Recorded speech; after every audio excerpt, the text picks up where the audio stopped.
Thank you and welcome everybody to this Zoom information session on 2022 general election ballot measures. My name is John Mickes. I am the chair of the El Paso County Democratic Party.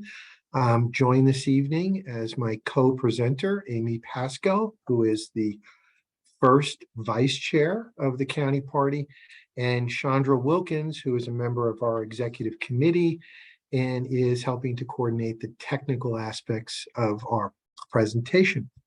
So let's just jump right into it. Here's our agenda. Now, we're going to cover statewide ballot measures, local ballot measures, and then we'll have some time at the end for discussion. Now, a couple of requests. First of all, what we'll do is if you have a question along the way, feel free to put the question in the chat, or if it really is confusing, raise your hand and we'll pause and answer the question. But if it's more of a comment or you'd like to sort of react to, share your thoughts, let's hold those to the end, and we're going to reserve time and give folks time to share whatever their thoughts may be. Now, we are going to cover the ballot measures that will appear in the November general election. We're going to provide information about them. We're also going to share with you the Colorado Democratic Party and the local Democratic Party process for making recommendations with respect to these ballot measures. Now, I fully recognize we have a diverse party, and it's certainly not monolithic, and people have various views on the different measures that are out there. So I would encourage everyone, to do your own research and make an informed decision with respect to the ballot measures. So with that said, I'm going to turn it to my co-presenter, Amy, who will take us through the statewide ballot measures. Amy? Hey, everyone. Can you hear me, John? We can. Okay, great. Hey, everyone. Thank you so much for coming. We appreciate that. I'm Amy Pasco. I'm the first vice chair of El Paso County Democratic Party. And we're going to start with just a little primer on ballot measure terminology, because the terminology can be a little bit confusing. So I'll go over that real quick. So firstly, what is a measure versus an issue versus a question? What do all these terms mean? The term ballot measure is sort of the overall terminology for a question set to you on the ballot. A ballot issue is any measure that's Tabor related, and a ballot question is any measure that is not Tabor related. What is an amendment versus a proposition? An amendment is a ballot measure that, if passed, will change the Colorado Constitution. An amendment requires 55% of the vote to pass. A proposition, if passed, will change Colorado statutory law. And a proposition only requires a majority of the vote to pass. So what is an initiative versus a referendum? An initiative is a ballot measure that was initiated by the people and gotten on the ballot through signature collection. So, all those folks outside of King Soopers, those are initiatives. A referendum is a ballot measure that is referred to the people by the governing body, such as the state legislature, city government, or the county commission. So all the ones on our ballot this time around, I think, are all referred to us by the state legislature. Next slide. Why is the ballot language for some measures capitalized? I was always wondering why they were screaming at me some of the time. That's because it's a Tabor measure, and that is required by law that all Tabor measures be in capital letters. And for anyone that doesn't know, Tabor is the Taxpayers' Bill of Rights. That is a piece of legislation that requires any tax changes to be put before the people to get voted on. That may be a slightly loose definition of Tabor, but that's the basic idea. So where do I find out information about the state amendments and propositions? All of them are covered in what's called the Blue Book. It has a blue cover. It can be found on the Colorado Secretary of State's website if you want a online copy. You also should be getting the booklet in the mail. And it looks like this. So you should be getting that in the US mail. Where can I find information about local ballot measures?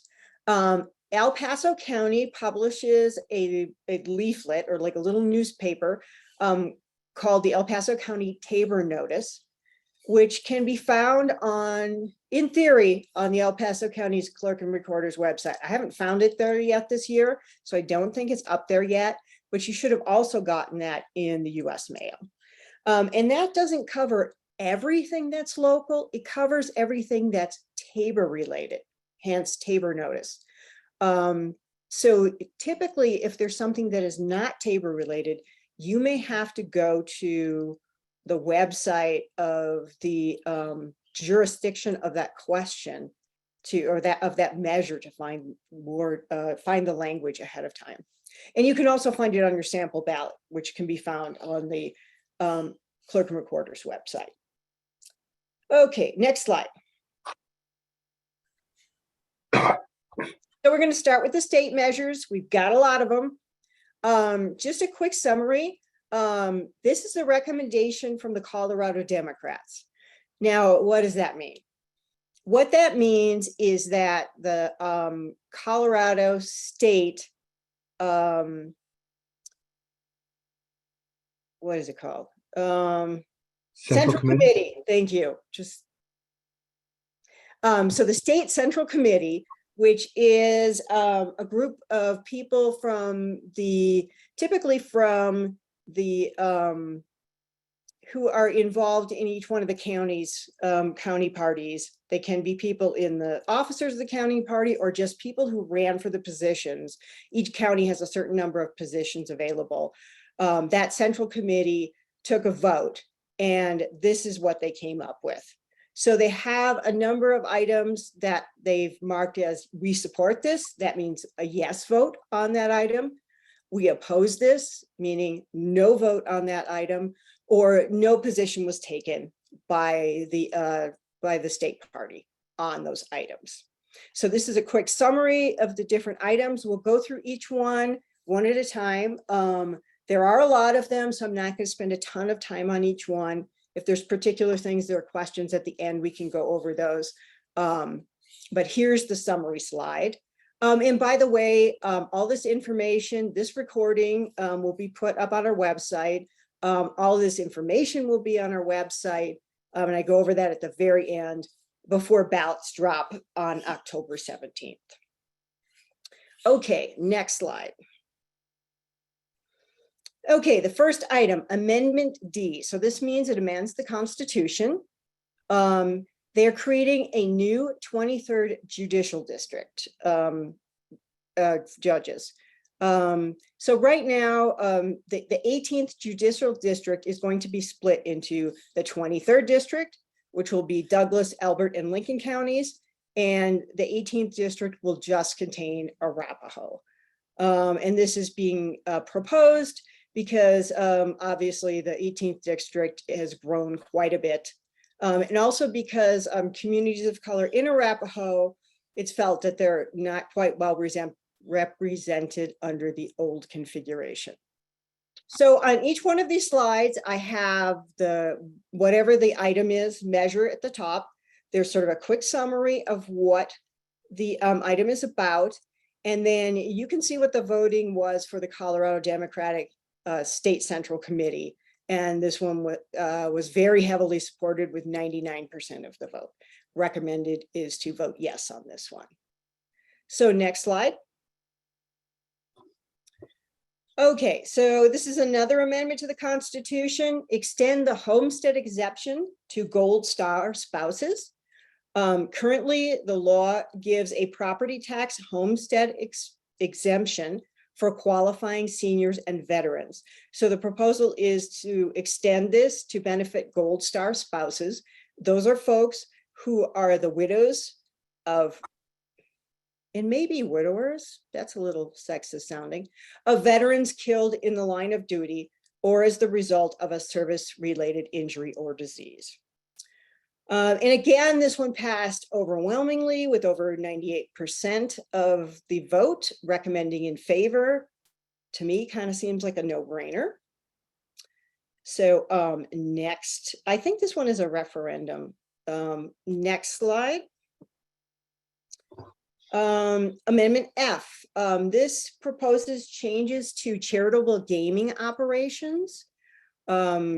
The ability to hold gaming events like bingos, raffles, any kind of gambling type, gambling type operation are something that's very, very closely regulated. This allows bingo and raffle type workers to be paid. Apparently they can't be paid right now, and reduces the number of years required for the existence of the organization who is putting this event on. They have to exist for a certain amount of time before they can even qualify for this type of activity. And this reduces it from 5 years to 3 years. And so the vote from the Central Committee was 84.3% not to take a position on this item. Next item. Okay, Proposition FF. So now we're getting into the statutory changes. This one is about healthy school meals for all, meaning not just people who qualify financially for free lunch. So it's paid for by a state tax on those making over $300,000. It's free meals for all public school children for the school situation where this applies. It's implemented through grants to schools and can involve spending that money to increase the freshness, quality, taste, and nutritional value of meals, focusing on using local products, to provide stipends to employees who prepare and serve the meal so that more prep happens on site as opposed to, coming out of the freezer kind of thing. And also establishes a parent-student advisory board that would go into the implementation of this program. So based on the fact that it's implemented through grants, I would assume that schools have to apply to this program to get this grant money. And again, this one was pretty heavily supported by the Colorado Democratic State Central Committee. 97% thought it would be a good idea to give free lunches in school. I think this was in part inspired by the fact that a lot of schools went to this kind of, free lunch for everybody instead of having to qualify for it during COVID. And I think people decided this was a really good idea. So next slide. Okay, Proposition GG, add tax information table to petitions and ballots. So this is adding a requirement to any kind of measure that gets proposed involving a tax-related measure, in other words, a Tabor measure. This would require that measure description to provide a tax table to show the distribution of the economic impact of that particular item. So just giving voters a little bit more information, maybe so they can figure out how that is going to impact them personally. This one passed the State Central Committee with pretty strong recommendation at 99.5% voting in favor of this item. So next item. Okay, Proposition 121, state income tax reduction. We sort of, in Colorado, tend to get one of these items coming up on the ballot every now and again. There are a lot of folks that want to reduce our income tax. This would reduce the state income tax from 4.55% to 4.40% for starting in tax year 2022 and all subsequent years. A little bit of information about the fiscal impact.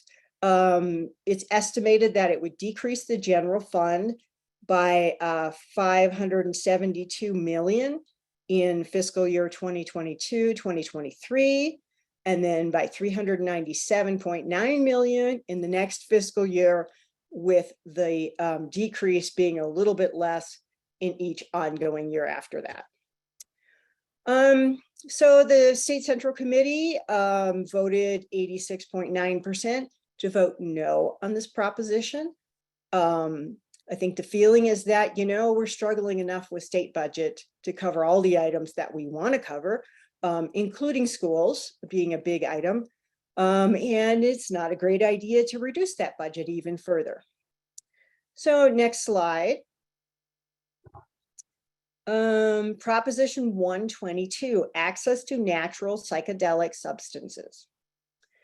Okay, so the summary is to decriminalize the personal use and possession for adults 21 years and older of hallucinogenic, entheogenic plants and fungi, which are currently Schedule I controlled substances.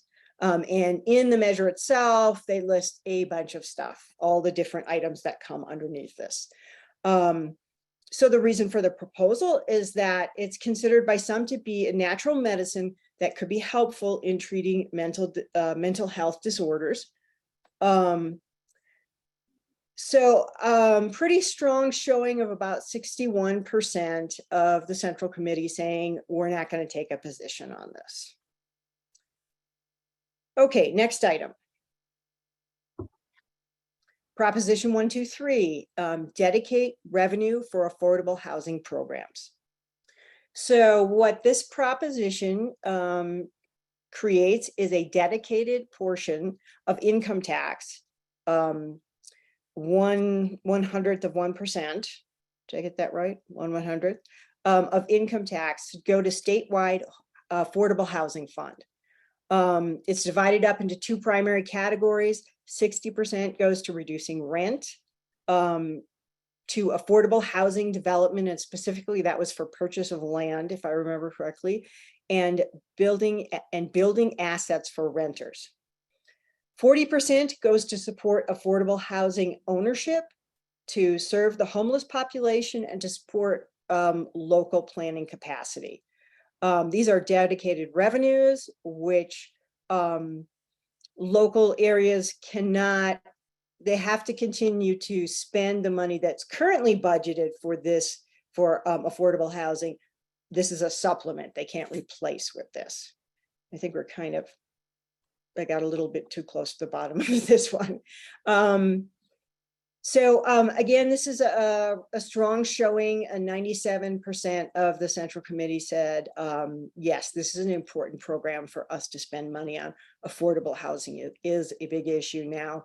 And I'm sure, as anyone that's been looking at housing prices knows, cost of renting and owning has really been going up in the last few years. Okay, next item.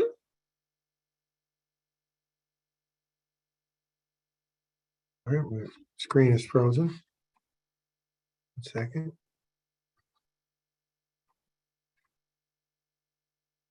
Okay, can you see my screen? Yep, I can still see it. Got it.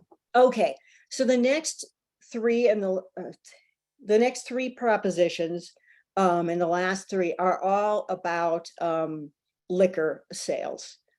So 124 is about increasing the allowable number of liquor store licenses. It should say licenses instead of locations. That was my typo. Increases the number of retail liquor store licenses in which a person may hold interest, and the number increases over time. So you can see the schedule there of the number of licenses that you can hold increasing over time. I don't know what it is right now, but it must be less than 8. So this was an item that 68% of the Central Committee said, let's not take a position on this. So no position taken by the state Democrats. So next item. Okay, Proposition 125, allow grocery store and convenience stores to sell wine. So allows grocery stores and convenience stores to sell wine. The idea being this would be increased convenience to grocery shoppers and convenience store goers, but that there's likely a negative economic impact to individually owned liquor stores, meaning like, mom and pop liquor stores. And again, this is an item that the Central Committee said, let's not take a position on it overall. 60%, or almost 60% said that. So the next item.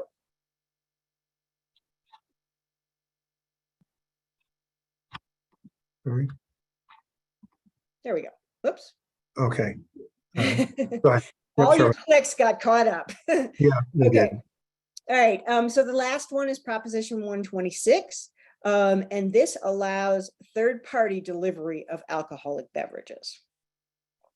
So right now, not legal. This would allow a business that is licensed to sell alcohol to have a third-party entity deliver their alcohol from their store to their customers with a specific type of permit being required. No delivery to underage people, intoxicated people, and the person receiving the delivery must show their ID. It also allows for a technology company, like a software company, to be able to write software that enables that kind of delivery without having to get a permit for alcoholic beverage delivery. So kind of like an Uber Eats for alcoholic beverages. This was another item that the State Central Committee decided not to take a position on. And you can see on all of these graphs what the distribution is. I'm just telling you what the end result was, but you can see what the percentages were, what people voted on. So about 2/3 said don't take a position on this item.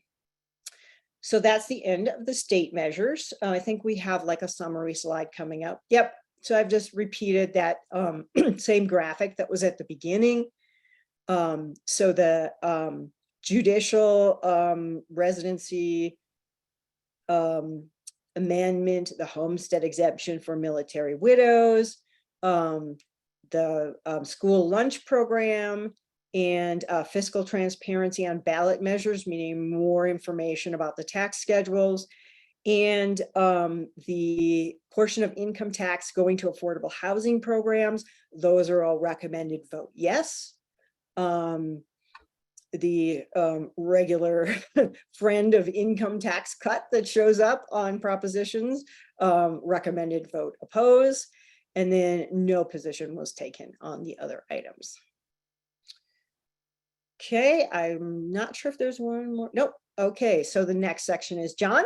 Over to John Mickus. Great. Thank you very much, Amy. So I'll cover the local measures. Amy mentioned in the introduction that there is an El Paso County notice. Many of you have likely already received it in the mail. Now, it's basically a Tabor notice. So it's a notice that relates to any increase in taxes or an increase in debt. The key point here, just to bear in mind, is that it only includes a description of those tax and debt matters, and you are not seeing in that other measures that don't impact tax or debt. Those are the responsibilities of the designated election officials to provide information to the public regarding those measures. So that could be the county, a jurisdiction within the county, or a municipality.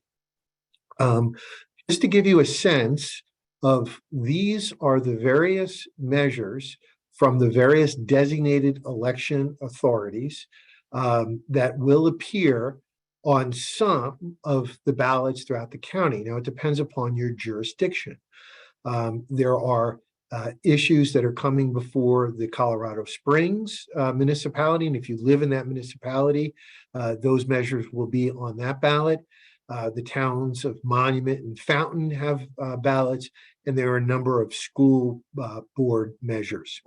So I just wanted to provide this to you so you have a sense that ballots are different based upon the municipality or the districts that one lives in. and which measures have been referred. Now, this is a bit of our analysis of that breakdown. And broadly speaking, as we go into the November election, we've stratified this into kind of three categories of ballot measures. The first two are the two that are receiving the most attention in the public and have the widest number of people that will be impacted. Those are the following. In the city of Colorado Springs, there are two ballot questions, issue 300, which would permit the sale of recreational marijuana within the city of Colorado Springs, and then 301, which would provide an additional tax on that additional sales. We'll come back to some of these measures in a moment. The other measure that's receiving quite a bit of attention is a measure that's called the Pikes Peak Rural Transportation Authority, ballot issue 7A. Now, the Pikes Peak Rural Transportation Authority is an intergovernmental organization that exists within El Paso County. And almost every jurisdiction, to include the county and the city, are part of the Pikes Peak Rural Transportation Authority. There are two exceptions to that, and that's the municipality of Fountain and the municipality of Monument. So if you, unless you live in one of those two places, Monument or Fountain, you will see this measure 7A on your ballot. And we'll come back to these two measures in a moment. Then there are a host of school funding measures that are out there. Specifically, there are 5 school jurisdictions that have put forth measures. All of these are related to funding and bond issues. We have put them here, but we're not going to make any kind of a formal recommendation with respect to these school funding issues, other than make a general statement as a county party that we are supportive of public education, and we encourage people to research these funding measures and to vote appropriately to fully fund school ballot measures that provide funding for education. But we recognize that there is often, nuances to some of these measures. And as a county party, we didn't feel that we had the expertise to specifically opine or provide a recommendation about each specific measure. And then likewise, there are some municipal measures that are out there. There's a City of Fountain ballot issue. That ballot issue in Fountain would be one that would have Fountain join the PPRTA that I referred to earlier. There's a recreational marijuana ballot measure in the town of Palmer Lake, and there's a home rule measure in Monument. So with respect to these municipal measures, we're providing the information, but as a county party, we know that there are some nuances that are local to these jurisdictions. We encourage Democrats to get familiar with this, and we're happy to also help promote or raise awareness through our social media and those types of things. But we're not taking specific positions on the municipal measures. There are 2 areas where we are looking and we are working to take positions or recommendations. And that's the measures at the top, the 2 that are receiving the most attention and impact the widest number of people. So we're in the process of launching within the next day a survey to the members of the Central Committee of the El Paso County Democratic Party to get their view on the 3 survey questions that are most impactful throughout the county. That is the City of Colorado Springs ballot question in issue 300, which would allow existing medical marijuana shops to start selling recreational marijuana if they wanted to.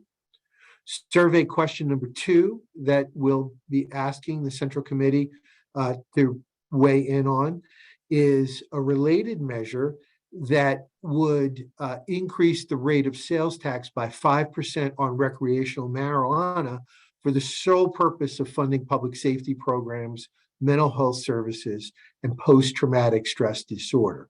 So 2 separate measures that will appear to voters who reside in Colorado Springs related to recreational marijuana. And then the third question, which is the Pikes Peak Rural Transportation Authority ballot issue. Now, this item would extend the 55% of 1% sales tax for transportation capital improvements for a period of 10 years. So it would take the existing sales tax that's used for local infrastructure and extend it for another 10 years. The ballot language would also include priority projects, and the funds provided under this sales tax extension can only be provided to the projects that are identified in the ballot. So the final thing I'll say with respect to this is the note at the bottom. The El Paso County Executive Committee, which is a smaller subset of the Central Committee, has reviewed these and has provided, which we will pass along to the Central Committee, their own thoughts about this. The majority of folks on the Executive Committee were supportive of survey question number 1, the measure that would expand and allow recreational marijuana. The majority of folks on position number 2, which was to extend the tail tax, were in favor of not taking a position, so not taking a countywide position. And then on survey question number 3, the majority of folks on the Central Committee, on the Executive Committee, were in favor of doing it, were supportive of it. I do want to say that none of these measures was unanimous across the Executive Committee. There was a divergence of thought around it, but that's where the preponderance or the majority of folks that sit on the Executive Committee weighed in, and we will pass that on to the Central Committee. So the next steps, so the El Paso County Dems Central Committee will be voting this week on all the measures that were presented tonight. This recording and other supportive information, we're going to give a few days, open that vote up and get that feedback. We're going to compile that and get it on the website by Monday, August 17th, which is the day that ballots go and start being distributed through the mail. We'll also be making those recommendations known on our weekly newsletter and our social media.